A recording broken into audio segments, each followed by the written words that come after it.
Paul Pogba. Bon là les gars, fini de rigoler. C'est le début du top 10. Plus de lentilles à trier, plus de glaçons à sucer, c'est terminé. Et pour célébrer cette entrée dans le top 10, je me suis dit, quoi de mieux qu'une petite impro? Après Hugo Lloris et Neymar, pourquoi pas faire une petite impro sur la pioche? Vous avez vu, l'exo est compliqué, hein. Mon ton est pas le même, ma fluidité est pas la même, mais ça progresse, on y croit, on se bat, on lâche rien, on fait le guerrier. La pioche est née en banlieue parisienne. Il fera son parcours junior là-bas. La fin de son parcours junior, il l'a fait à Manchester United. Et c'est même là-bas qu'il va commencer sa carrière professionnelle. C'est un peu compliqué, je crois qu'il y passe qu'une seule saison, même si Sir Alex, je me souviens, disait qu'il voulait le garder, qu'il pensait que ça allait être un gros potentiel. Je crois qu'il n'a pas le choix de le lâcher, parce que c'est la Juve derrière qui arrive. Et à la Juve, Pogba explose. Un peu comme un Neymar, tu vois, Pogba c'était un peu le joueur YouTube, tu voyais toutes les 2 semaines, t'avais forcément une frappe de mutant de 30 mètres, c'était juste exceptionnel. Il envoyait des buts de mutant. Mais c'était plus que ça, il commençait vraiment à prendre de la place dans le milieu de terrain et à rayonner, mais que ce soit en relayeur, avec un gros volume de jeu, mais aussi derrière les attaquants, avec une qualité de passe et notamment de dernière passe assez impressionnante. Mais c'est un petit peu toujours été ça, Pogba, on sait pas trop quel était son poste. Moi je pense qu'il est un petit peu plus à l'aise un peu en arrière, parce que un petit peu, pas en sentinelle non plus, mais pas trop en avant. Parce que quand il joue trop devant, il a tendance à être un petit peu suffisant et à négliger les efforts défensifs, et ça peut un peu déséquilibrer une équipe.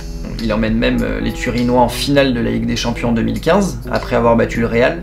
Bon, après ils perdent en finale contre le Barça, 3-1. Énorme saison pour Pogba. Je crois qu'il joue 4 ans à la vieille dame, on a 4 ans. C'est là qu'ont un peu commencé les ennuis selon moi. Ultra médiatisé, une communication un peu troublée, on sait pas trop ce qu'il veut faire, et je crois que c'est à l'été 2016 que Manchester United fait le forcing pour le récupérer, en sachant très bien ce qu'ils avaient laissé, mais en voulant vraiment récupérer Manchester United qui veut vraiment rebâtir une équipe qui gagne, parce que ça fait quelques années, depuis le départ de Sir Alex, que c'est un petit peu plus compliqué. Et là, Pogba devient le joueur le plus cher du monde. Je crois que United débourse un peu plus de 100 millions d'euros. Bon, un transfert qui a fait beaucoup polémique, où Mino Raiola, l'agent de Pogba, a touché je sais même plus combien, mais c'était exorbitant, davantage que les 10% légaux quoi. C'était un truc de fou furieux. Ouais, il y a eu des révélations, je suis pas sûr que tout ait été super net autour de ce transfert. Mais bon, au-delà de ça, voilà, derrière Pogba doit justifier ça. C'est en sortie d'Euro 2016, où la France perd en finale, mais bon, Pogba a brillé. 2 ans auparavant, il avait été élu meilleur jeune de la Coupe du Monde 2014. Voilà. Mais à partir de là, Pogba a eu un petit peu de mal à Manchester United. Il n'a pas vraiment réussi à s'intégrer au collectif dans une équipe qui jouait pas vraiment au football.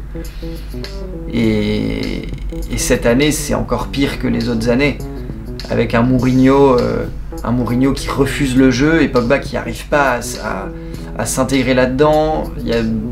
On sent qu'il y a des conflits personnels et humains entre Pogba et Mourinho.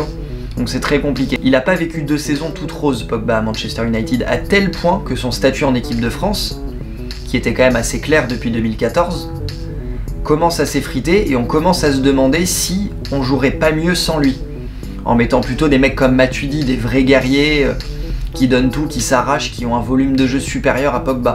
Juste avant la dernière Coupe du Monde, on se demande si Pogba va vraiment être titulaire. Et au final, moi c'est mon avis et je sais pas si tout le monde le partage, parce que j'ai toujours eu l'impression que les journalistes prenaient énormément de plaisir à tacler Pogba, que c'était un petit peu facile. Comme c'est un personnage un peu exubérant, un personnage ambitieux, qui a pas de problème à parler de son talent, de son niveau de jeu. Les journalistes ont eu un peu de mal et vraiment l'ont taclé assez facilement, en l'assassinant sur ses changements de coupe de cheveux. Voilà, et au moindre faux pas sur le terrain, a vraiment lui laissé aucune chance. Après, ok, effectivement, il n'a pas été très bon, il n'a pas toujours été très bon, il a connu des périodes un peu compliquées. mais je trouve que le sort médiatique qui lui a été réservé était un petit peu disproportionné. Et je trouve que ce qu'il a fait lors de la Coupe du Monde 2018 a été exceptionnel et qu'il a vraiment remis les pendules à l'heure et montré que c'était lui le patron de l'équipe de France. Bon, pas un patron comme Deschamps en 98, mais quand même, quand on voit le reportage là qui est sorti sur les coulisses de cette Coupe du Monde en Russie, on voit que dans le vestiaire, s'il y en a un qui doit prendre la parole quand ça va pas, ou pour rebooster les mecs, c'est Pogba, tout le monde l'écoute. Tout le monde l'écoute. Et en plus de ça, bah, il fout la bonne ambiance, il est là, c'est un mec chaleureux, un mec solaire qui apporte quelque chose. Et au niveau du jeu, purement du terrain pendant la Coupe du Monde 2018, il a été bon. Il a franchement été bon du début jusqu'à la fin de la compétition. Je trouve que ça a été un des meilleurs joueurs de la compétition. Voilà, on a parlé de Modric, de Kanté, de Mbappé, mais je trouve que Pogba, franchement, ça a été un des 5 meilleurs joueurs de la Coupe du Monde, mais sans aucun doute. Il marque même un but en finale. Griezmann, Pogba, Pogba! Il a eu l'impact qu'on voulait qu'il ait. Un mec qui peut gratter des ballons, un mec qui a une vision du jeu hors norme et une qualité de passe incroyable, et un mec qui peut marquer des buts. Il a cette espèce de touche technique, ce truc en plus, je trouve qu'il fait basculer la France dans un truc supplémentaire, parce qu'on va pas se mentir, la France intrinsèquement, on sort de cette Coupe du Monde, on va pas se dire waouh, c'est ultra flamboyant. C'est une équipe qui joue en contre-attaque, qui est efficace, qui défend bien, mais qui a pas un jeu où tu fais waouh. Sauf quand tu regardes Mbappé, évidemment. Mais Pogba permet d'avoir cette petite caution technique que les autres joueurs n'ont pas forcément. Et associé à Matuidi, c'est pas mal, parce que Matuidi, voilà, c'est très bien, il a une conduite de balle de tapir, mais il apporte quelque chose que Pogba n'a pas, et en fait, ça s'est vraiment bien complété, ce milieu Pogba, Kanté, Matuidi. Je trouve que ça a vraiment été hyper intéressant, et ça a été une de nos forces pendant ce mondial. Je le mets que 10e parce